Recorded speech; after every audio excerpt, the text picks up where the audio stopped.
Bonjour Yannick Noah, comment tu vas mec? Mais t'es où? Mais t'es sur We Are Tennis? Mais t'es là pourquoi mec? Mais pour parler de Roland Garros? Mais c'est une bonne idée ça mon gars! Bon, tu vas bien? Ouais, ça va super. Ça va super. Et toi, tu as l'air en forme? Et ça va, écoute, voilà, la semaine en fait, on était avec mon groupe, ils sont venus tous à la maison. Et voilà, ça fait une semaine qu'on fait de la musique, on fait des images, voilà, et on a fait un live hier soir. Et voilà, on est à fond, on est à Et fond. vous enregistrez quelque chose ou c'est Non, juste pour en le fait, fun? on fait des images, tu vois, parce qu'on était un peu plus, tu vois, plus confinés, tu vois, chacun de son côté. Il y a beaucoup d'artistes qui ont fait des trucs assez marrants, tu sais, avec Ouais. un tel ici, un tel ici. Bon, ben maintenant, avec le digital, tu fais des choses extraordinaires. Et moi, j'aime bien ça, mais moi, ce que j'aime par-dessus tout, c'est être avec mes copains, tu vois. Et mes copains, c'est mes potes musiciens, tu vois. Donc, on a passé une semaine incroyable. Et en fait, on avait prévu de passer plus de temps, mais on a tellement bien travaillé qu'on n'a plus rien à faire. Et voilà, c'est terminé aujourd'hui, voilà, en live. Voilà. Et là, ils voulaient rentrer parce qu'on s'est fait, c'est bon. À la fin, on fait le pot de l'amitié. Tu vois, on se dit les Non. Ah bon? choses, rien, Ah on bon? se racontait. En fait, on se disait qu'on s'aimait, quoi. Et voilà, quoi. Et donc, c'est cool, voilà. Et Et là, donc en fait, oui, ils alors, sont là, ils sont là et ils t'attendent pour le pot de l'amitié, quoi. non, non, non, c'est fini. Ils ont commencé, là, ils vont continuer. Là, ils étaient en train de passer parce qu'en fait, là, je suis dans la salle à manger. Et en fait, il y a la terrasse, la salle à manger et le bar. Et ils étaient en train de passer. Je dis non, non, maintenant, vous ne passez plus parce que là, c'est sérieux. Là, je suis en train de parler à We Are Tennis.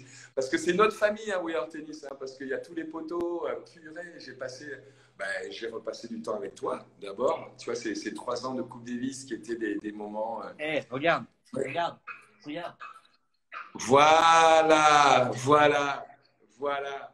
Mais par contre, c'est Lacoste. Je ne suis pas d'accord avec toi. Ouais, bah vas-y, balance, envoie, Ah envoie. non, ça va, j'ai compris le message. Il faut que je te donne mon maillot. Allez, je vais te passer mon maillot du coq. Allez à J'attends. la vôtre. Elle a été santé, santé. Ouais, il y avait tous les fans C'est aussi, du tous jus les d'ananas. la We Are Tennis Fan Academy qui ont fait de la musique, qui ont joué pendant les matchs de Coupe Et Davis. c'était tellement bien. C'était tellement bien. Mais ça, c'était tellement bien. Écoute, je suis revenu en capitaine, je suis allé voilà, superviser avant que je prenne mon service, je suis allé à Bercy. Et là, j'ai vu, je dis, mais c'est quoi ce truc-là? On me dit, mais les gars, ils jouent de la musique. Mais moi, tu sais, il y a des moments où je me dis, j'ai joué, je pense que j'ai joué dans une époque formidable. Franchement, franchement, c'est une vraie chance. Je pense que j'ai joué dans une époque formidable. Mais purée, là, on n'avait pas la musique pendant au changement de temps, quoi. Mais j'aurais tellement kiffé. Et donc, avec eux, si tu veux, bon, on a passé des moments, enfin, je pense, enfin, je sais, certains, on est toujours liés depuis, tu vois. Mais c'est des moments, tu sais, bon, il y a des matchs, ils encourageaient l'équipe en, en, en tempo. Parce que c'est pas juste je fais de la musique, c'est au bon moment, tu vois, le truc qu'il faut. C'était vraiment super. J'ai passé, enfin, ça fait partie des souvenirs et des relations que j'ai gardées de ces 3 ans, ces 3 dernières années, quoi. C'est vraiment top, vraiment top. Et il y en a donc on se suit hein, sur Insta, on se suit toujours. C'est cool. Moi, je me Je dis souviens toujours. à la fin des rencontres, tu allais les voir, à la fin des journées, ça dansait, Et, ça. ben ouais, parce que j'étais obligé d'aller les voir en fait. Parce que comme ils étaient quand même, je sais pas, 100, 150 ou peut-être plus par soir, je pouvais pas leur dire venez dans le vestiaire. J'aurais voulu, mais bon, j'allais vers eux parce que non, mais parce qu'ils comptent. Tu sais, quand tu joues, tu joues pour les gens, mais eux, ils mettent l'ambiance dans le stade. Et l'ambiance dans le stade, elle est primordiale. Elle est primordiale. Pas seulement pour essayer de gagner, évidemment, mais aussi pour l'atmosphère. Et eux, ils géraient l'atmosphère. Parce que c'est pas genre des mecs qui viennent faire du bruit. Non, non, non, c'était Non, non, il y avait des organisé. chansons, c'était. Ouais, Et ouais, trop bien, c'était. trop bien, trop bien. Ouais, Ah, j'ai c'était adoré. des beaux souvenirs, des beaux souvenirs. Il n'y a pas Ouais. si longtemps que ça. D'ailleurs, tu sais, j'ai un regret parce que quand on perd contre les Croates, bon, je suis déçu de la défaite parce que je suis supporter de l'équipe de France, même si je bossais pour la Fédération internationale. Mais c'est pas ma plus grosse déception. C'est parce que on s'était vu, toi et moi, après le double, quand on revient à 1-2.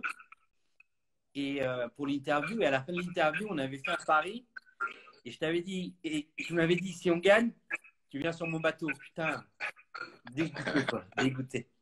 C'est ça, moi, la Ah, Coupe Davis. purée. Je m'en foutais. Je voulais aller sur ton bateau, quoi. Mais écoute, tu sais quoi, écoute, tu sais, bon, alors des fois, tu sais, quand tu es capitaine, tu sais, alors tu as ton équipe et puis tu as les gens autour, tu vois, nous, on s'est rencontrés là, tu vois. Mais quand tout ça s'arrête, c'est les amitiés, tu vois, c'est les amitiés. Mais la première, là, celle dont tu parles, mais j'avais tellement envie de la gagner, celle-là. C'est un truc de fou, quoi. Tu dis, mais attends, ouais, tu en as gagné, tu en as perdu. Mais celle-là, tu sais, elle était juste là devant nous, comme ça. Oh, et je dis, mais si on gagne celle-là, on gagne la Coupe Davis. Et puis voilà, c'est ce qui fait la beauté du sport, c'est que voilà, si tu gagnais à chaque fois, bon, enfin pour moi, ça serait différent. Et du coup, le peu de fois que tu gagnes, c'est extraordinaire. Mais ouais, mais bon, écoute, hein, on va s'arranger, on va s'arranger. Je vais t'envoyer. J'ai une pirogue maintenant. Tu veux bien tu veux venir sur ma pirogue? Avec plaisir. Avec plaisir. Bon, écoute, on est là pour parler de Roland, un peu quand même, parce que bon, on est le 6 juin. Normalement, la finale femme s'est terminée il y a à peu près 2 heures. Elles sont en conférence de presse là et on se prépare pour la finale homme. Moi, je vais te demander un truc. Est-ce que tu peux fermer les yeux, retourner 37 ans en arrière? On est la veille de ta finale. Et est-ce que tu peux me dire ce qui se passe? Là, il est quelle heure? Il est 20h13. Écoute, je suis tout à fait serein. Tout à fait serein. La météo est bonne. J'ai un sentiment, mais alors à l'époque, tu sais, c'est un sentiment, c'est une émotion, un sentiment, et je n'ai pas encore des mots dessus. Mais par contre, physiquement et psychologiquement, je me sens vraiment bien. J'ai pas de, j'ai pas de, j'ai pas de stress. Donc là, à 20h13, il fait à peu près ce temps-là, c'est-à-dire qu'il fait beau. Je me suis entraîné avec Patrice. On s'entraînait à la Croix-Catlan, tu sais, au Racing. Voilà, on est tranquille, c'est mon club depuis toujours. Et, euh, et là, je suis rentré à la maison. Voilà, je suis rentré à la maison. Je suis avec mon père. On est rentré à la maison. Et j'avais une dame qui s'occupait de ma case. Elle s'appelait Biquette. Et son mari, c'était Bébert. C'était des gens qui gardaient ma maison depuis toujours. Moi, j'ai eu ma première maison, tu vois, c'est avec les premiers sous, je me suis acheté une maison à la campagne. Et ces gens-là se sont occupés de moi comme leur enfant. C'était Biquette et Bébert. Et Biquette et Bébert m'avaient préparé à manger. On a dîné tranquillement. Mais vraiment, c'était vraiment très tranquille. Et ensuite, ben, je savais que j'avais le match plus tard. Mais voilà, à ce moment-là, j'étais tranquille parce que je savais qu'il allait faire beau. Je savais que toutes les invitations, les places, on n'avait pas de problème parce que c'est vraiment une organisation. Quand tu fais ta première, et en l'occurrence, je ne savais pas que ça allait être ma dernière, mais c'est ma première finale de Roland-Garros, d'un grand chelem. Et pas un grand chelem, ça pas. Non, mais à Roland, chez moi. Imagine, moi, j'ai passé beaucoup de temps à Paris. Mes potes, ils sont beaucoup à Paris. Il y a beaucoup de gens qui sont venus de beaucoup d'endroits, toute ma famille. Imagine le nombre de tickets qu'il faut organiser. Tout était en place. Parce que le problème, ce n'était pas qu'il fallait organiser. Le problème, c'est que je voulais que tout le monde soit là, quoi. C'était très important pour moi que pour mon moment de gloire, il y ait tout le monde. Et tout était en place. Tout était en place. Donc, je suis allé là, il est 20h15. J'étais en train de dîner tranquillement à la maison, à la campagne. J'habitais dans l'Essonne.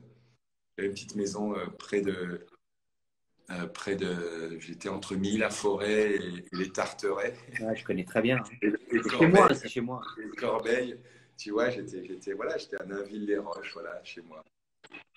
Et alors, donc ce soir-là, enfin, la légende veut que tu aies rêvé de ta victoire.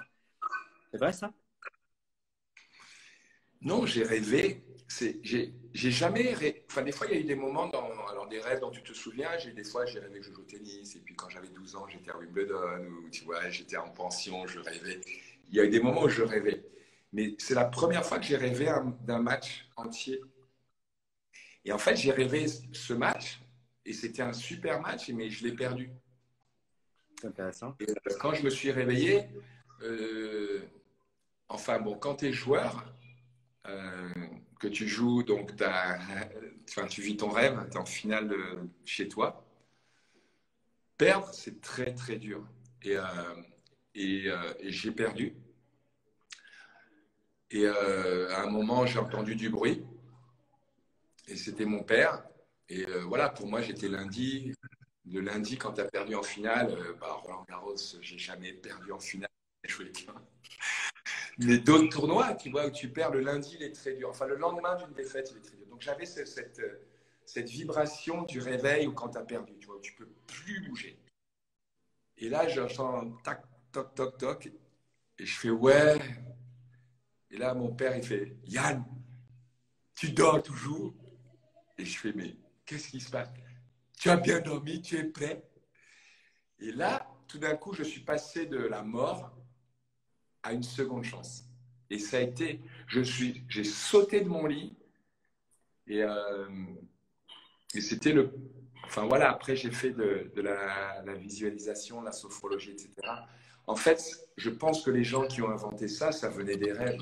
Et après, ils ont mis des mots, ils ont guidé. Et du coup, je me suis réveillé après enfin, imagine, tu vois la mort de près, la défaite de près, tu as perdu.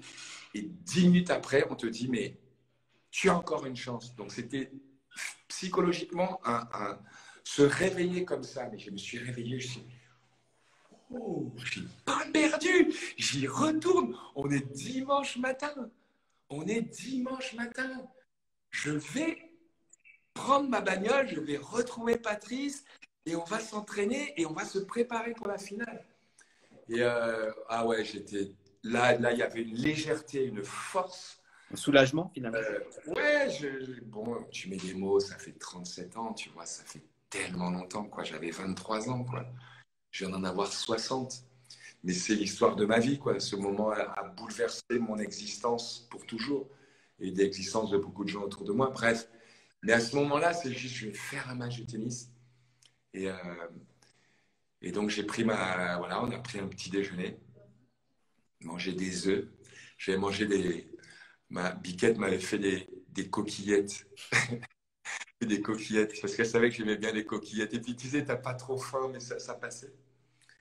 Et puis, j'ai pris la voiture, voilà. Et puis, papa allait me rejoindre. Je suis allé rejoindre Patrice à Genève. C'est loin de Paris, quand même. Enfin, c'était pas un coup de navette. 35 km. Ouais, mais dimanche matin, il n'y a personne sur la route. Là, sur la 6, il n'y a personne le dimanche matin. Ouais, enfin, j'en connais pas beaucoup des mecs qui jouaient une finale de Roland qui se sont tapés 40 minutes d'autoroute pour aller au stade. Bon, mais j'ai fait pire. Un autre temps. J'ai fait pire. J'ai fait pire. J'ai fait pire. Mais enfin, si tu veux parler de Roland Garros, on peut parler de Roland Garros. Non, mais vas-y, on est open. Un jour, j'ai fait un truc à l'US Open incroyable parce que avant de tomber amoureux de New York, je détestais New York. Pour moi, la ville de Manhattan me stressait.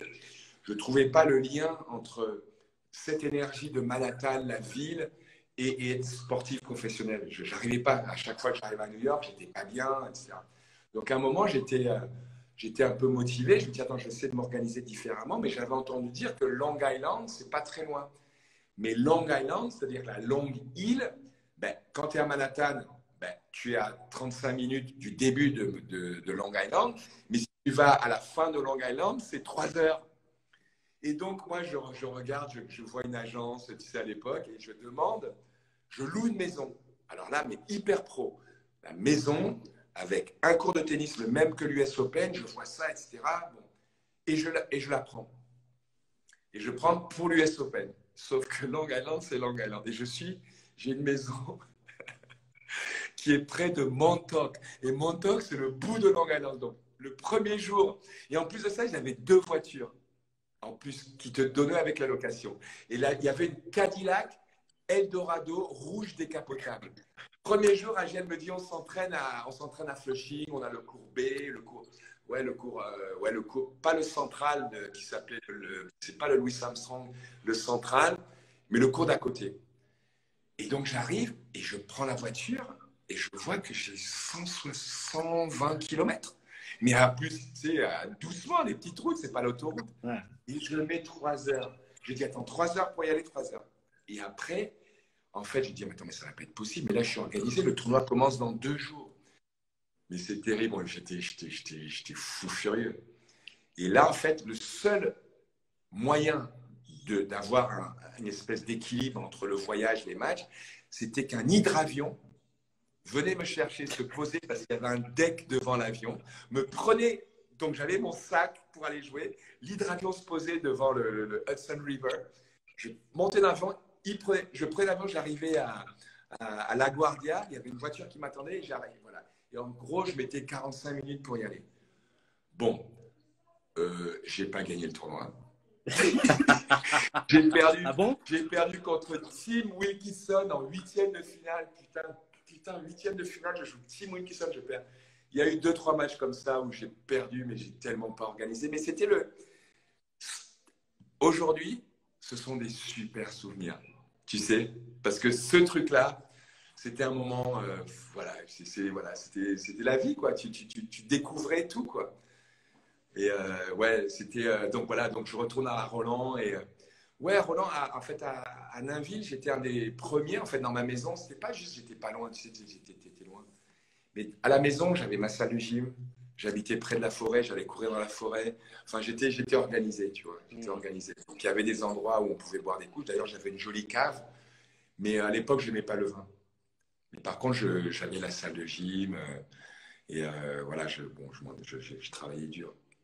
Le mec arrivé à l'US Open en hydravion, je reviens pas. Je suis le Fantastique. seul. Mais Fantastique. bon, je veux dire, personne n'a suivi mon exemple, t'inquiète. Fantastique.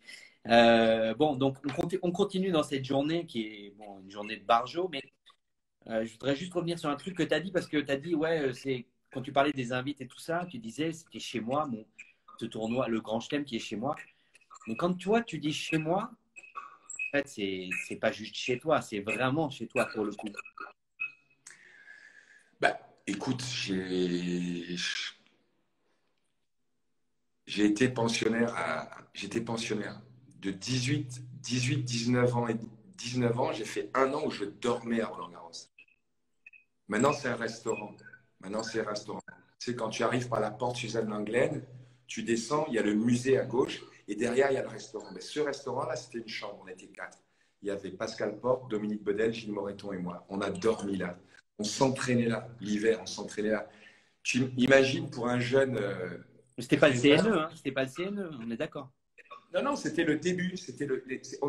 Le CNE est venu quelques années après. Voilà, ils ont décidé que ouais, ce serait bien qu'ils soient à Paris, ces 4 espoirs du tennis français, qui sont mes frères. On était tous les 4 ensemble. Donc, c'est les premiers à vivre là. Il y avait Christophe Roger-Vasselin qui habitait à Paris, qui venait aussi à l'entraînement. Bon, bref. Et j'ai habité ici. J'ai dormi là mais même 1 an. Parce que les gens, ils connaissent un peu Roland-Garros pendant les 15 jours. J'ai habité là.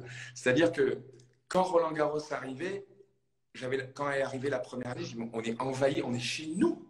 On est chez nous, c'est-à-dire que les gens, ils marchaient sur notre pelouse. Parce que je connaissais le jardinier, je connaissais sa femme, je connais Madame Hamelin qui a la porte 13, qui s'occupe de nous donner des serviettes, de s'occuper de tout. Elle habite à côté de nous, Madame Hamelin. On est dans la même maison, la dame qui s'occupe de Roland-Garros, quoi. C'est la gérante de Roland-Garros. Avec sa fille Zaza, on a grandi ensemble. Enfin, c'était une famille. Et puis on parle de l'hiver là, on parle pas de quand il y a du monde. On est entre nous, quoi. De temps en temps, on va manger chez eux. Et puis les gens qui font les cours, tu sais, parce que l'hiver, les cours, ils dorment, mais au printemps, il faut les préparer. Et puis l'hiver, Mabrouk, toute sa famille, il y a toute sa famille nord-africaine. Enfin, c'est la famille. Donc on est chez nous, quoi, tu vois. Je te parle pas de l'entraînement et évidemment, je te parle pas des matins où juste entre l'échauffement physique et le tennis, où tu es assis sur le central qui est vide et tu te dis oh là là, purée, est-ce que je vais jouer un jour, tu vois. Donc il y a plein d'énergies qui sont là, tu vois. Et puis bon, je te passe les petites anecdotes rigolotes que j'ai racontées, que ouais, un des moments importants de ma vie, c'est que la première fois que j'ai roulé une pelle à une fille, c'était à Roland-Garros, tu vois. On jouait en championnat de France minime. Et je pense qu'ils avaient bien fait ça parce que les championnats de France minime, cadets et juniors se passaient à Roland-Garros. Et du coup, au-delà du fait que tu avais voilà, l'endroit extraordinaire, mais du coup, tu faisais rêver les enfants. Moi, j'arrivais de la Côte d'Azur, j'avais 14 ans, 13 ans. On joue à Roland-Garros, quoi. On joue là où les champions ont joué. Et donc, tu as amené ce rêve. Et donc, ouais, moi, j'étais un gros rêveur. Et donc, ouais, quand je joue donc, cette Attends, finale, en minime, c'est tôt quand même, hein. 74, Je suis... 14 ans. Ah, 14 ans, ça va. Comment elle s'appelait? Mylène, elle était de la Ligue du Languedoc. Mylène, Elle si tu était nous de la écoutes. Ligue. Ouais, non, ben on s'est reparlé depuis. On s'est reparlé depuis parce que voilà, c'est marrant, voilà, c'est un lien dans la première pelle. Et la première pelle, c'était sous le central. Classe. Donc, tu vois, c'est entre la première pelle et ma victoire, enfin, il y a, tu vois, Ah ouais. Ah ouais, il y a une connexion. il se passe quelque chose. Non, mais quand je rentre sur le cours, voilà, les, les ondes, tout est aligné, mais vraiment tout est aligné. Et, et le destin veut que le match se passe bien, parce que je pense qu'il doit se passer bien, et il se passe bien. Et après ça, je le dis aujourd'hui. Bien sûr, après tu regardes derrière. Après, j'ai réessayé, mais je ne pouvais pas faire plus. Mais c'est pas que, mais c'est pas que le match qui se passe bien, c'est les 15 jours où tu as mis des doses à tout le monde. Tu as perdu un set. Ouais, j'ai perdu. Ouais, j'ai perdu un set contre Lendl, mais j'aurais pas dû perdre ce set. J'aurais dû gagner sans perdre un set. Mais bon, je perds ce set. Mais ouais, j'étais en pleine forme, j'étais en confiance. Psychologiquement, j'étais bien dans ma tête, dans mon cœur, voilà, au niveau de mon affect, c'était cool, j'étais heureux, quoi.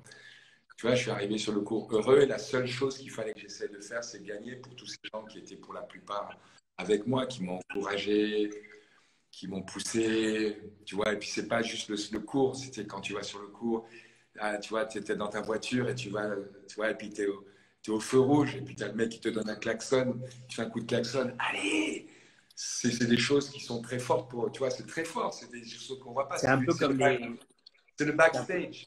c'est un peu comme les Français quand ils allaient au Stade de France pour jouer la finale de la Coupe du Monde, où tu vois les images où les gens ils sont avec eux depuis Clairefontaine jusque sur l'autoroute, les mecs sont en scooter à côté du bus et tout. Et là, ils sont en équipe, mec. Je suis seul dans ma bagnole, mec. Tu imagines ce qui trotte dans ma tête. Je connais ce chemin. Je l'ai fait des années, mais là, tout d'un coup, c'est pas pareil. Il y a des gens qui m'envoient des énergies. Et tu te dis, mais je suis pas, c'est pas je suis obligé, mais les énergies sont bonnes parce que tu sens l'amour, tu sens les gens qui sont supporters. Tu vois, j'ai des fois été frustré quand j'étais capitaine de voir que certains de mes joueurs n'avaient pas ce truc-là. Tu joues pour les gens. J'ai joué pour les gens. J'ai mon bonheur. Enfin, tu vois, j'aurais fait un bon match contre Mal sur un central vide. Ça n'aurait pas été la même chose, tu vois. Et il y avait ça. Je savais qu'il y avait des gens à l'extérieur. Je savais qu'il y avait des centaines de milliers de gens au Cameroun devant leur radio.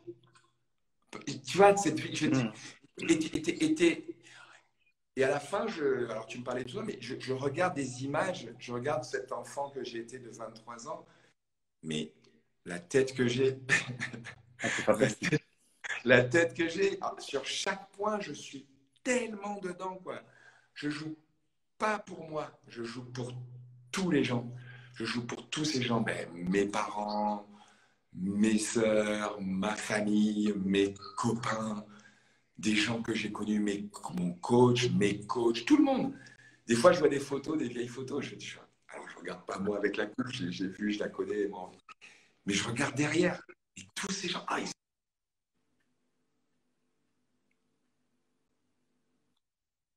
m'appelaient, pardon, ça, je sais pas gérer. Pas de souci, pas de souci. Si tu veux lui parler, il n'y a pas de souci. Mais non, mais attends, ça va. C'est un pote du Cameroun, en fait, que j'ai connu. Et en fait, lui, il était le meilleur joueur de Douala. il est français, français. Et moi, j'étais le meilleur joueur de Yaoundé. Et les matchs, c'était comme c'était les grandes villes. Tu vois, Yaoundé, il y avait quand même beaucoup de tennis. Il y avait quand même 7 cours à Yaoundé, c'est quand même énorme. Et à Douala, il y en avait 5. Donc, il y avait les rencontres Yaoundé-Douala des jeunes. Et je jouais contre mon pote Pisambert. Et on s'est retrouvés quelques années après, enfin des années, ouais. Et voilà, il est courtier à New York, voilà maintenant. Et on tape des balles de temps en temps. Voilà, c'est lui qui a pris. Alors, qu'est-ce qu'ils disent les gens? On fait tous yeah, yeah, Yeah, yeah, yeah. yeah. Il y a plein de gens, il y a plein de gens qui se régalent là. En fait, tiens, il y a lui qui dit, j'avais 10 ans, j'ai regardé la finale sur une télé noir et blanc. Moi pareil, j'avais pile poil, non, j'avais 9 ans. Cette Oh année-là, ta j'habitais, gueule, ça va. Ouais, je sais, t'es jeune, ça va, j'ai compris. non, mais j'habitais en Californie cette année-là. Ouais. Et je me souviens très bien parce que c'était genre à 7 heures du matin, quoi. Mhm. Et mon père avait allumé la télé et je me souviens de ce moment-là où tu franchis le filet comme si le filet il t'arrivait aux chevilles. Tu passes au-dessus du filet, mais c'est zéro. Et pour moi, je me souviens pas de grand-chose de ce match parce que j'étais trop jeune, parce que je suis tellement jeune par rapport à toi. Et mais mais c'est vrai que cette image de la fin du match, bon, tout le monde l'a en tête. D'ailleurs, la poignée de main, c'est limite la poignée de main à Soderling qui donne à Nadal. Hein. Il n'existe pas, Wilander, sur cette poignée de main, même si c'est rigolo, quoi. Et c'est à ton père et machin, et t'enjambes ce filet. Mais tu sais Tu ce qui est sais, tu sais, c'est bien fait. C'est bien quand même. Et tu sais, les Anglais, tu sais, quand ils jouent, quand tu joues contre les Anglais, tu vois, il y a ces règles de courtoisie. Tu vois, il y a ces règles de courtoisie. En tennis, en golf, en rugby, il y a des règles de courtoisie. Après, quand il y a la compétition, là, il y a la compétition. Pourquoi? Parce que le but, c'est que quand le match est fini, on puisse aller boire une bière. Alors, on se serre la main, ça c'est le premier truc, mais à la fin, Mats, c'est le seul mec de toute ma vie, de joueur, de tous mes matchs de ma vie depuis que j'ai joué au tennis, mais je te parle de quand j'ai 8 ans, où j'ai pas serré la main, bien comme il faut. Ouais. C'est le seul. Mais, Mats, c'est mon ami pour toujours. Pas parce que je l'ai battu, parce qu'il m'a battu plein de fois. Hein. Il m'a battu l'année d'après Et en quart d'après, de ouais. finale, plein de fois. Mais c'est mon ami. Et c'est ça qui reste en fait. Et le but, je pense, de cette règle, qui est une fantastique, la règle de courtoisie, elle est magnifique. On se serre la main après. C'est très bien. Et, euh, et ouais, c'était trop fort pour moi. Mais il a compris, Mats. Enfin, on en a parlé plusieurs fois. Mats, Mats, c'est un seigneur, Mats. Non, mais attends, c'est tellement un seigneur que Matt, alors je sais pas, tu vois, je pense que c'est sincère, mais quand on demande à Matt Wilander, moi perso, je l'ai fait, quel est le plus grand moment de ta carrière? Il répond toujours ma défaite face à Yannick à Roland Garros. Mais Oui, pour deux raisons. Pour deux raisons. Un, la première raison, c'est que cette défaite, grâce à cette défaite, il est devenu un autre joueur.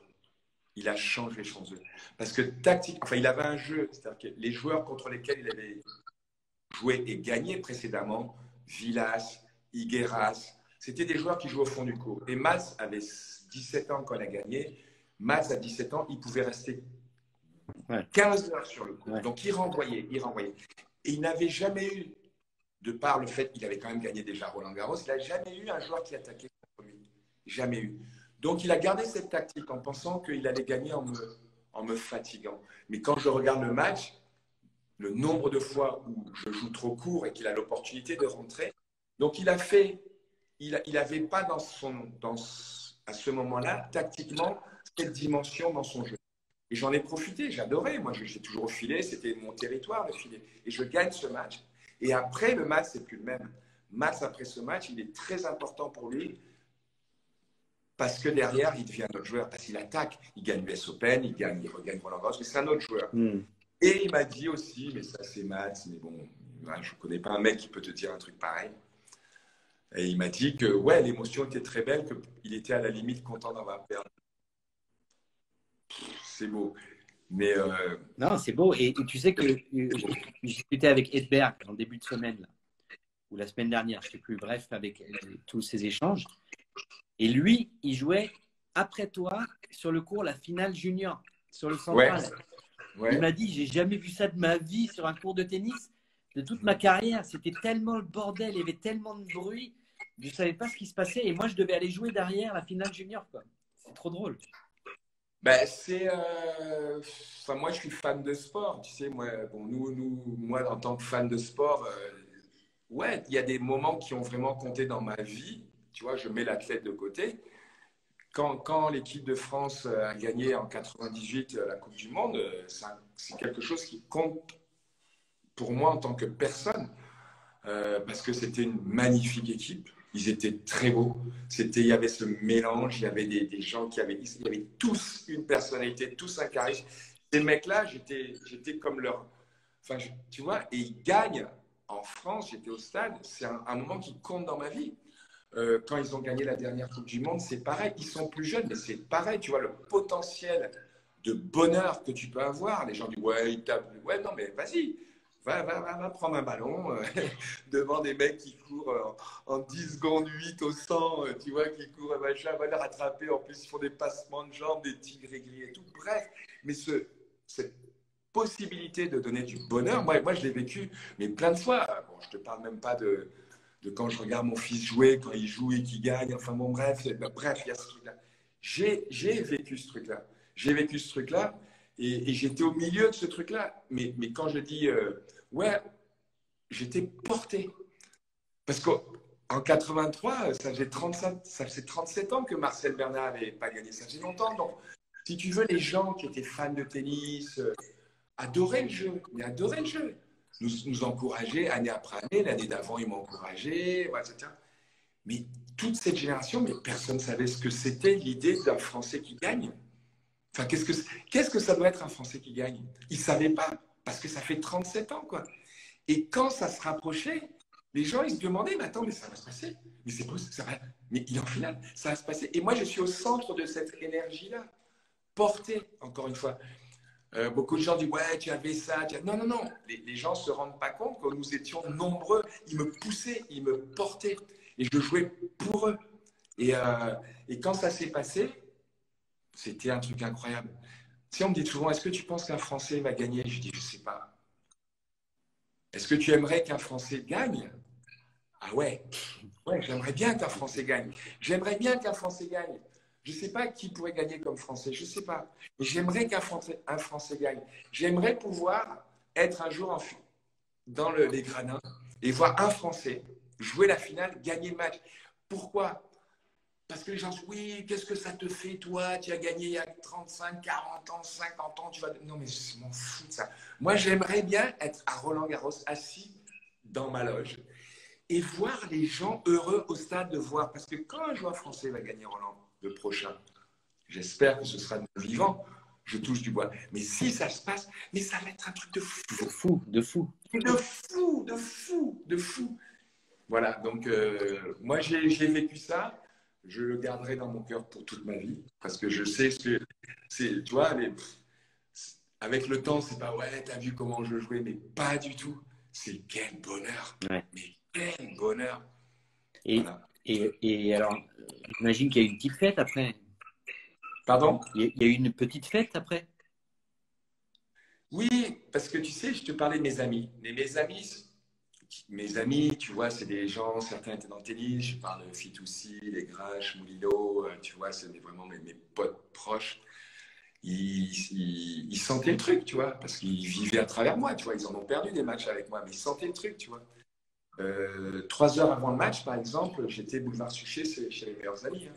J'ai fait une sieste boulevard Suchet au 36 chez mes amis. Ils m'ont laissé leur chambre. Tu vois, ils étaient dans le salon ou ils ont un jardin, comment ils sont en rez-de-jardin. Ils étaient tous mes potes et ils m'ont laissé leur chambre et ils dorment à deux. Alain et Didier Fitoussi dorment à deux dans la chambre et j'avais un lit simple et j'ai dormi. Enfin, tu vois, t'imagines, j'ai dormi, j'étais pas stressé du tout. Bref, et ils pensaient que j'allais peut-être gagner. Donc, ils ont organisé avant le match des instruments et une sono, du son. Et ouais, et quand je gagne, il y a Moulino, parce que tu vois, le vestiaire était fermé pendant 5-10 minutes. Et Moulino, un de mes bons amis, voilà, mes frères, il est rentré quand même. Et il me dit, Yann, juste un truc, je t'embête pas, bravo. Enfin bon, il avait des yeux rouges, il pleurait, mes potes. Et voilà, voilà, c'était leur pote avait gagné, t'imagines. C'est même des émotions. Et il me dit, euh, Yann, je viens, excuse-moi, Yann, juste un truc. Pour après, on a tout organisé chez toi. On a tout organisé chez toi. Et moi, je dis, quoi? Il dit, t'inquiète, tu fais ce que tu as à faire. Alors, j'avais des interviews, tu fais ce que tu as à faire, mais après, tu viens à la maison. Et moi, je dis, ok, c'est la maison. Et là, je vois Moule, et il va pour partir. Je vois mon pote qui part, et je fais, Moule, tiens. Et je prends dans mon sac mon maillot, j'étais torse nu. Je prends mon maillot, et je dis, Moule, tiens, c'est pour ça. Et après, il a fait, putain, Yann. Il est parti. Et j'ai vu Moule, enfin, je le vois tout le temps, mais il y a quelques années, il y a 3 ans, je l'ai vu, il habite près de La Rochelle, et on a fait un dîner chez lui. Il nous a invités chez lui, c'était un dîner incroyable, une case incroyable. Enfin bon, bref, c'est un long sujet, Moulineau, un mec à connaître. Et on était tous, Moulineau, Fitous, tous les potes. Et il fait, bon, et là, j'ai un truc à vous montrer. Bon, en fin de soirée. Et il a gardé le maillot, il avait encadré. Il y a encore de la terre battue dessus. Énorme. Et tu sais, avec le temps, il s'est rétréci, il a gardé ce truc-là. Donc voilà, c'était tout était aligné. Et ouais, la fête a été incroyable. Je veux dire, il y a Louis Bertignac qui était là, Jean-Louis Aubert, Hervé Christiani. J'avais découvert en moi une possibilité à ce moment-là que j'allais peut-être faire un peu de musique. Alors, en tout cas, c'est quelque chose qui me plaisait parce que je ne sais pas si tu te souviens, non, si tu étais aux États-Unis, tu n'as pas su, mais 2 mois avant, j'avais été sollicité pour faire une émission de télévision qui s'appelait Formule 1. Et j'avais fait de la musique avec Hervé Christiani. Et cette émission donc, avait été enregistrée.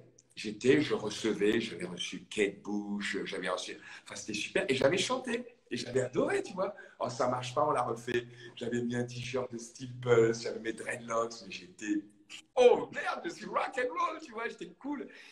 Et l'émission, elle est passée une semaine avant le début de Roland Garros. Et je trouvais ça tellement cool. Tu sais, je me suis senti cool. C'est très étrange. Et il y a eu des belles. Tu vois, oh, il chante aussi. Tu vois, et il y avait cette vibration de. Et quand j'étais sur le cours, je sentais ça. Un peu. Ok, un peu reggae man, tu vois. Et j'avais le poignet, tout le temps le poignet. Avant ça, j'avais mis ça en Coupe Davis. Dès que j'ai mis les dreads, j'ai mis ce poignet. Et c'était ma force, un peu de musique. Et alors là, je gagne. Mon père. Bon, alors j'ai un regret. Et j'ai vu des images après, c'est que j'ai vu que quand papa il est venu, j'étais entouré de gens et ma mère, il y a des images de ma mère qui me cherche, je regarde, ils étaient tous de l'autre côté, elle me fait comme ça, viens, je ne l'ai pas vu. Ça c'est un truc que j'ai regretté longtemps, tu vois. Ah ouais, bon. Et je voulais vraiment, enfin j'ai regretté ça pendant des années. Et en fait, j'ai pu lui rendre ce moment. C'était pas aussi fort. J'aurais voulu, si je pouvais mettre sur Rewind, je serais allé monter et faire une bise à ma maman. J'étais pris dans ce tourbillon, il y avait du monde, je suis allé voir un gel, on m'a remis la coupe, bref. Mais je vois ces images, elle fait viens, tu vois, et puis elle a ses lunettes, je sens qu'elle est là. Bref. Et donc, quand on a gagné la Coupe Davis, c'était pour elle, parce que maman, elle avait toujours les boules. Parce qu'elle disait toujours, mais pourquoi on dit toujours que Yannick, c'est un noir? Mais t'es français! Mais t'es français! Je dis, mais oui, maman, je suis français, c'est pas moi qui dis ça, c'est eux qui disent que je suis pas. Tu vois, alors une fois j'étais camerounais, une fois j'étais français, maman dit, mais attends, mais t'es camerounais, t'es français, mais tu as gagné, mais il n'y a pas que ton père qui t'aimait, mais moi aussi je t'aimais. Donc il y avait ce truc, je dis, merde. Ouais, mais tu sais. Et donc, enfin, et j'ai retrouvé ces images où, tu vois, il y a un moment, je lui donne notre première Coupe Davis 91. Donc, ouais, elle a attendu 8 ans, elle a été patiente, ma mère. C'est la fête des mères demain. C'est la fête des mères demain. Ouais, j'ai prévu d'aller lui faire un petit coucou. Mais tu sais, ces images, elles font partie de l'histoire aussi, parce qu'il y a évidemment cette accolade avec ton père, mais il y a cette image qui reste dans les annales de ta maman, avec tes cheveux blancs, les lunettes de soleil, qui est là, qui te fait signe. Et en fait, ça fait partie de l'histoire. C'est aussi fort que l'accolade avec ton père. Après, si tu étais monté, évidemment, mais c'est quand même. Enfin voilà, c'est une peinture, quoi. C'est une œuvre d'art. Bon, tu peux mettre tellement de mots là-dessus, tu vois, mais il y a un truc que je disais à mon jeune, là, Joe. Je dis, tu imagines, chérie, que moi, je suis ton père, que un des moments les plus beaux moments de ma vie, il y a le film. Tu imagines, on a tous eu des beaux moments, mais un des moments les plus forts de ma vie, il est en film. Il est Ouais, en film. c'est chouette. Ça, c'est incroyable. C'est incroyable. C'est une chance, tu vois, parce que, ouais, chérie, maintenant tu as 16 ans, mais les autres sont plus grands, mes filles, tu vois. Mais voilà, moi j'ai eu aussi, maintenant je suis votre papa, je suis papy, mais à un moment j'avais 23 ans, j'étais un enragé du tennis, j'étais un fou du tennis, c'était ma vie, tu vois, je pense, enfin pour moi c'était, tu vois, c'était toute ma vie. Et j'ai donné beaucoup de choses pour ça, j'ai donné beaucoup de choses pas pour avoir une carrière, mais c'était sincère. J'ai tout donné pour ce moment parce que mon truc, c'était de gagner Roland Garros. C'était ça que je voulais faire.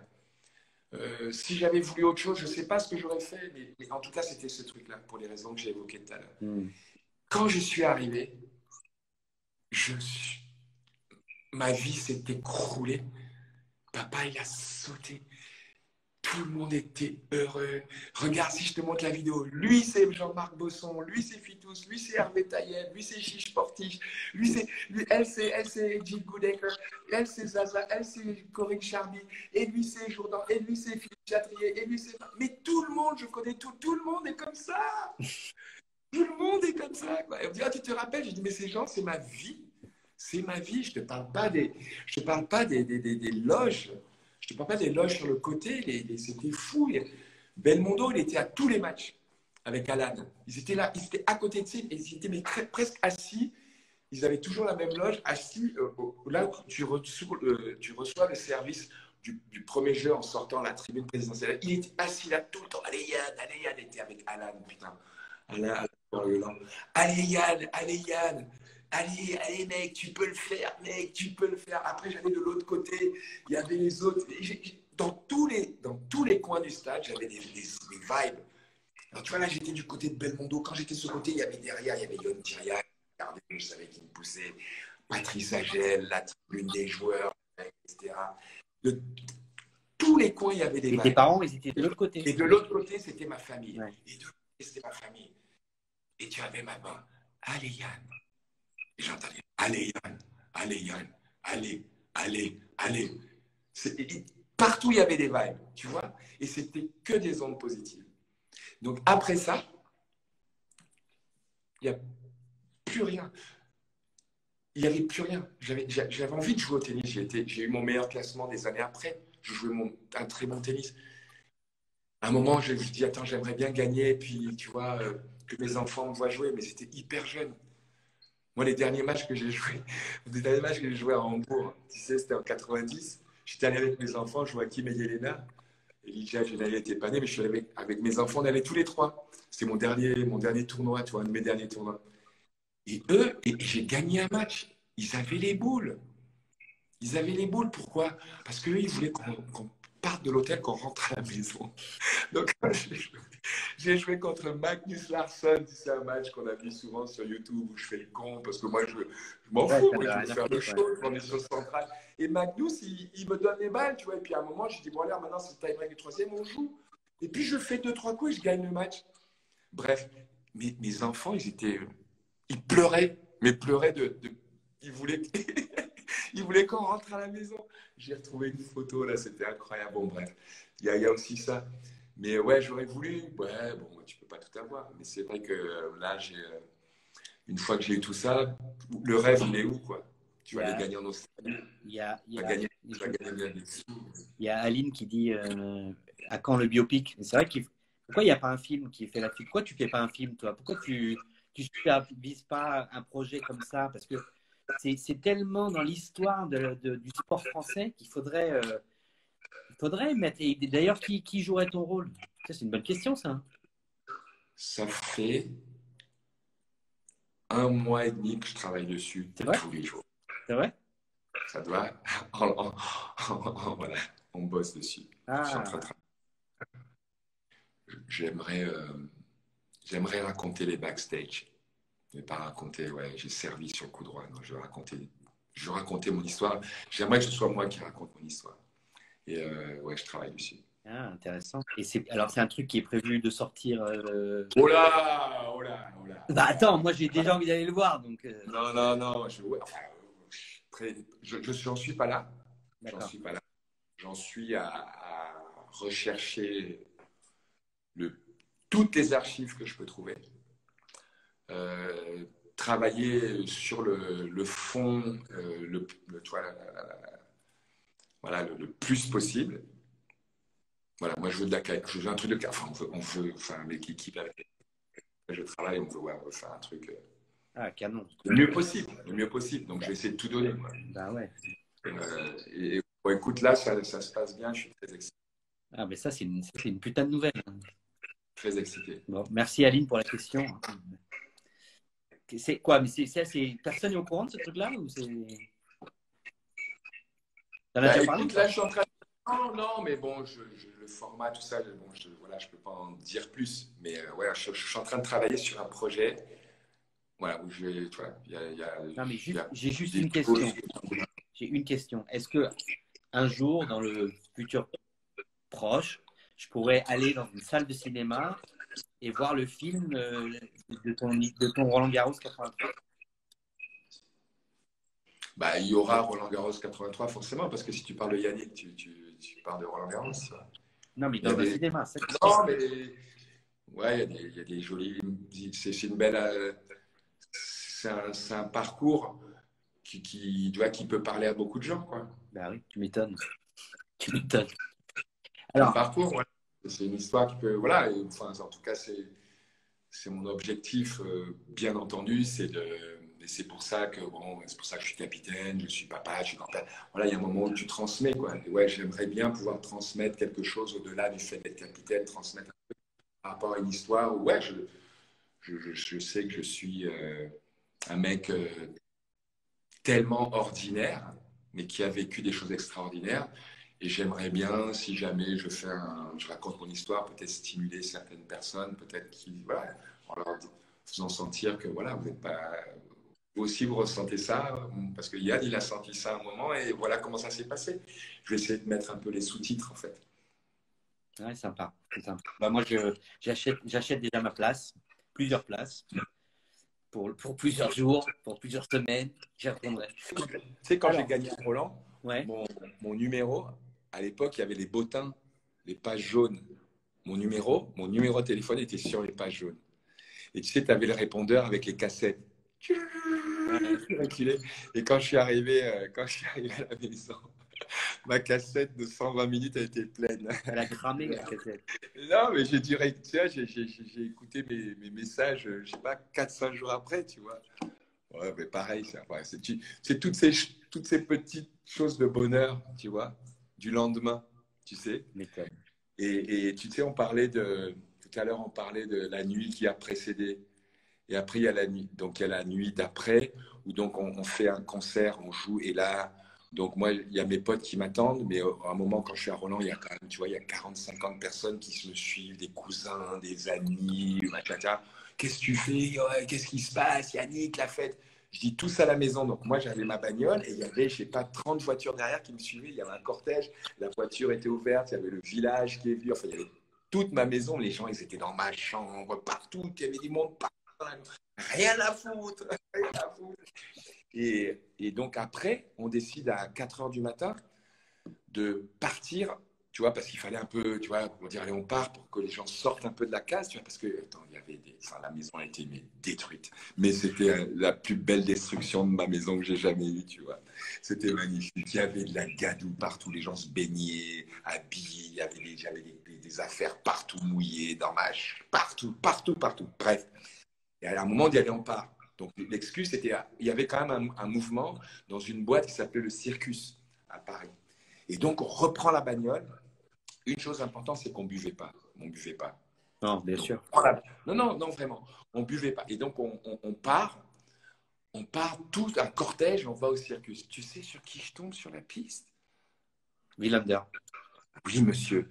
On a dansé à 5 heures du mat avec Mats. Énorme. Tu savais ça? Énorme. Non, je Tu savais. savais ça? Eh bien oui, mec. On a dansé avec Mats. Alors, tu sais, maintenant, dès que tu fais un truc, tu vois, les mecs te filment, tu vois, 2 secondes après, tout le monde est au courant que tu es sorti, bon, bref, etc. Non, il n'y avait pas ça. C'est-à-dire qu'il y a là, tu vois, toi qui suis vachement bien, tu savais même pas ça, tu vois. Et on a dansé avec Mats à 5 heures du mat après, tu vois. Beau. Et là, je rentre à la maison et je dors jusqu'à, je sais pas, je suis rentré, il était 7-8 heures du matin. Je dors, tu vois, j'ai un sommeil un petit peu nerveux, tu imagines. Donc, je me réveille vers 14 heures. Et là, donc c'est lundi. Et là, mon gardien Bébert, il est allé au tabac avant, enfin au tabac, même souvent aujourd'hui, tu achètes les journaux. Et il m'avait mis là, j'arrive, tu vois, tu vois, je descends dans la cuisine. Et là, j'ai des photos, les trucs, les articles. Je me suis fait 2 heures à lire tous les trucs. Putain, je dis, mais c'est pas vrai, c'est vraiment arrivé ce truc-là. C'est vraiment arrivé. C'est un bonheur, mais un truc. Enfin, ouais, comment expliquer? Voilà. C'est pour ça que ça vaut la peine de s'entraîner. Comme tu t'es entraîné avant, en mode Non, commando. ouais, voilà, j'ai sacrifié beaucoup de choses pour ça. Mais, et puis j'ai dû après régler des choses que j'ai sacrifiées après.